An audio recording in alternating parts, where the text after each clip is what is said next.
how would you be able to change your child's diaper? Because the second you change the diaper, of course, you'd no longer be able to pretend that there was a question about whether this was a boy or a girl. You would know. Well, it's not about pretending. The parent definitely knows the gender. It's about not necessarily labeling the baby. It's about allowing the baby to decide what gender that baby wants to be when that baby can decide, which is around 4 years old.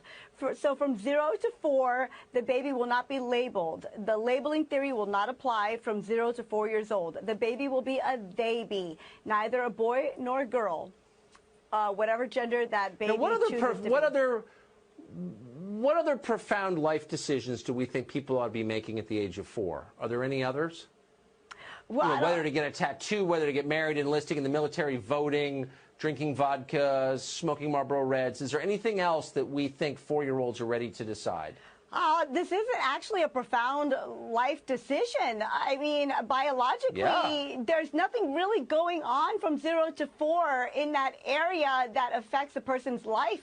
Biologically, the experts say that boys and girls, all genders are alike. The boy's brain, the male brain, might be a little larger.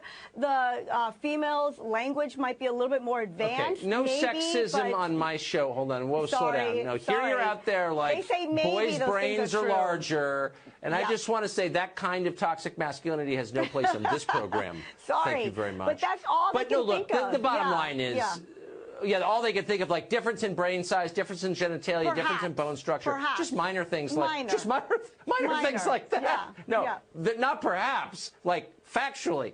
So those are not minor things. Those are definitive things. Minor. So, like, why would you not tell your kids about that? At some point they're going to drop trow and look down and say, wait, we look different. And you're going to be like, no, you don't. You're exactly the same. And that's lying, isn't it? That's when the child, they say, is around 4 years old. So around 0 to 4, we're not going to say to a little female, a girl, that you're a little princess, or boy, you're such a tiger. The labels are gone. You're not going to put that outside influence on a child. You're just going to be neutral. Everything's going to be neutral. The outside influence of biological reality. So would you do this with anything else? But could we decide that we're not going to acknowledge temperature or weather or traffic? And you could just say, you know what? I don't think it's raining outside. Or you can decide whether it's raining outside. I mean, the weatherman says it is, that there's snow on the ground. Or the weather, you know what I mean? The weatherman says that it's 15 degrees out. But I'm going to, you know what I mean? Just kind of make up my own reality. The parents who are really leading this movement. We acknowledge biology and nature as real, right? But the biology, the parents who came out with this, who came out in the New York Times and started this they-be awareness, this gender-neutral awareness for babies, basically said, why should people be so obsessed if your baby is going to be a boy or a girl? Who cares about that area? It's actually a little human. We are bringing a little human into the world. Who cares about the genitalia? Who cares? May I just suggest why? And this isn't just my opinion, but the opinion of every person who's ever lived going back, let's just say 10,000 years for the sake of neatness. Because men and women are completely different in key ways.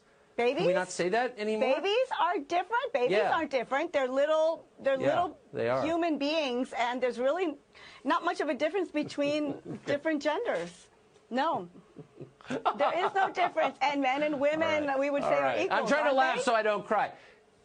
Kathy Aru, you can be equal but different, which they are.